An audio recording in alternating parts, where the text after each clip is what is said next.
adalah Bunda Allah. Maria adalah Hawa baru. Maria adalah ibu pembawa kehidupan. Maria adalah teladan iman kita. Dalam video kali ini, kita akan belajar bersama Maria. Tetap bersama kami, Buleri Sportif. Pada tahun 431 Masehi, pada Konsili Efesus, Maria Ibu Yesus diberi gelar Bunda Allah atau Theotokos. Maria disebut sebagai Bunda Allah karena Maria mengandung dan melahirkan Yesus, Putra Allah. Sudah sejak gereja perdana, pribadi dan peranan Maria dihormati. Pada abad kedua dan ketiga, Justinus dan Irenaeus menyejajarkan Maria dan Hawa. Dari Hawa lahirlah dosa dan maut, tetapi dari Maria lahir dan penebus dan penelamat. Oleh karena itu Maria disebut sebagai Hawa baru. Dalam Injil Lukas bab 1 ayat 26 sampai 28 diwartakan bahwa Maria beroleh kasih karunia di hadapan Allah sebagaimana disampaikan malaikat Gabriel kepadanya, bahwa ia akan mengandung Yesus Putra Allah yang Maha Tinggi. Jawaban Maria, bagaimana hal itu mungkin terjadi, merupakan pertanyaan kritis dan berani dari seorang gadis, namun sekaligus menunjukkan sikap iman yang penuh penyerahan total kepada Allah. Maria menerima tugas panggilan Allah dengan menempatkan diri sebagai seorang hamba yang terbuka dan taat terhadap rencana dan kehendak Allah. Jawaban Maria, fiat voluntas tua, aku ini hamba Tuhan, terjadilah padaku menurut perkataanmu itu, merupakan titik perwujudan karya penyelamatan Allah secara konkret. Tanggapan Maria ini membuat janji dan nubuat para nabi dalam perjanjian lama terpenuhi dalam diri Maria. Hal itu terjadi karena Roh Kudus, dan bagi Allah tidak ada yang mustahil. Maria adalah sahabat yang selalu peduli agar anggur tidak habis dalam hidup kita.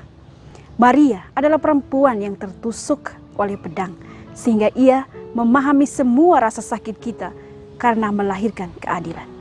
Maria adalah tanda harapan dan misionaris yang mendekati serta mendampingi kita sepanjang hidup. Maria juga sebagai ibu yang sejati. Maria berjalan bersama kita, berjuang bersama kita, dan tanpa henti-hentinya mencurahkan kedekatan kasih Allah.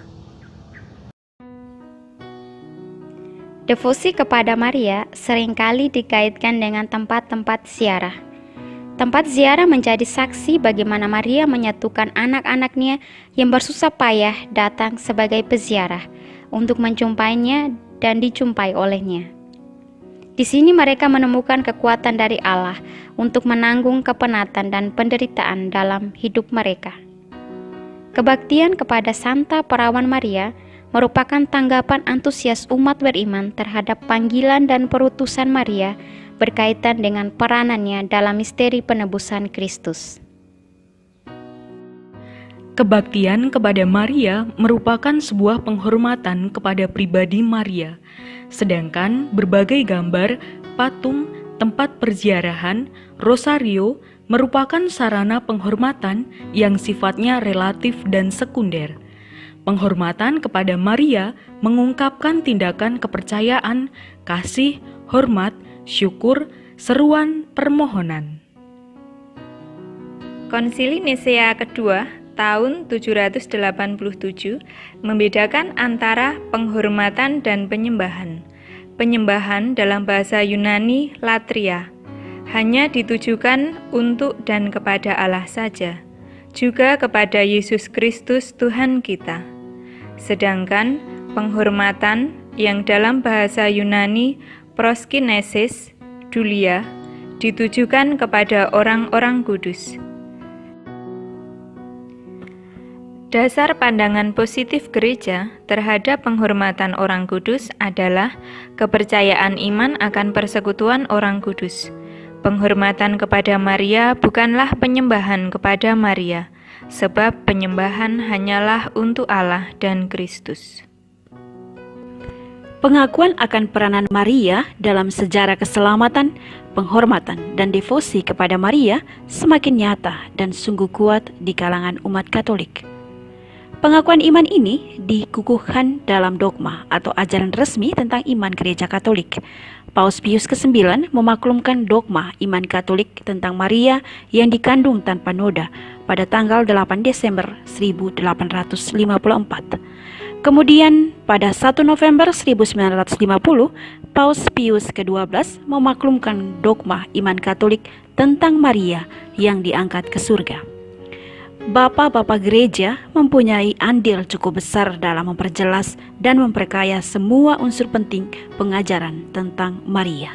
Dalam diri Maria, kita melihat bahwa kerendahan hati dan kelembutan bukanlah keutamaan-keutamaan dari orang yang lemah, melainkan dari orang yang kuat yang tidak perlu memperlakukan orang lain secara buruk agar merasa dirinya penting.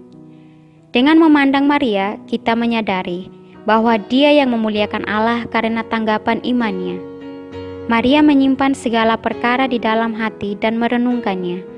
Dengan begitu, Maria mampu mengenali jejak-jejak roh Allah dalam peristiwa-peristiwa besar maupun peristiwa-peristiwa yang nampaknya kecil.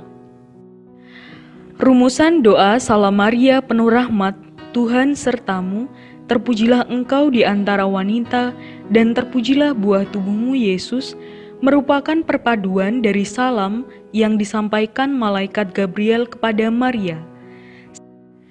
Salam, hai engkau yang dikaruniai, Tuhan menyertai engkau. Dalam salam Elisabet kepada Maria yang datang mengunjunginya, diberkatilah engkau di antara semua perempuan, dan diberkatilah buah rahimmu. Demikian doa yang diwariskan kepada kita dan menjadi milik kita sampai hari ini. Maria adalah sosok perempuan yang memiliki iman yang kuat dan penyerahan total kepada Allah. Ia adalah murid pertama Yesus Kristus dan menjadi teladan dalam beriman dan mengikuti kehendak Allah. Maria adalah Hawa baru, ibu pembawa kehidupan, karena ia mengandung Sang Sabda dan melahirkan Sang Penebus yang menjadi juru selamat seluruh umat manusia. Maria setia merenungkan segala perkara dalam hati, berdiskresi untuk mencari dan menemukan kehendak Allah, sehingga ia menjadi sosok perempuan yang peka dan tanggap terhadap kebutuhan sesama, dan ia tahu kepada siapa ia berharap, sebagaimana ia lakukan dalam perkawinan di Kana ketika kehabisan anggur. Fiat voluntas tua, Maria hidupi dengan penuh pergulatan batin, mulai sejak ia menerima kabar dari malaikat Gabriel sampai di bawah kaki salib Kristus. Namun Maria terbukti setia dan percaya bahwa bagi Allah tidak ada yang mustahil.